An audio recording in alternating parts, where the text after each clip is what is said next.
வெண்பருத்தி நூலெடுத்து வாய் வெடிச்ச பூவெடுத்து நான் அணிஞ்சிட தொடுத்து வச்ச நடினமான மாலை இது.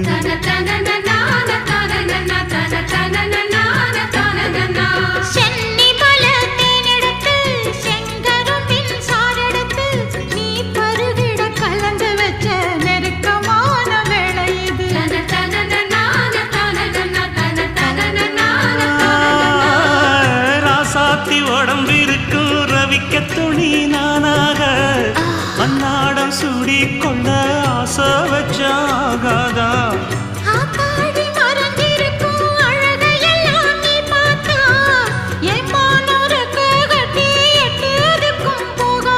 அடிச்சீனி சக்கரையே எட்டி நீயும் நிக்கிறியே நான் ஏங்கி ஏங்கி பார்க்கிறப்போ ராங்கி பண்ணுறியே.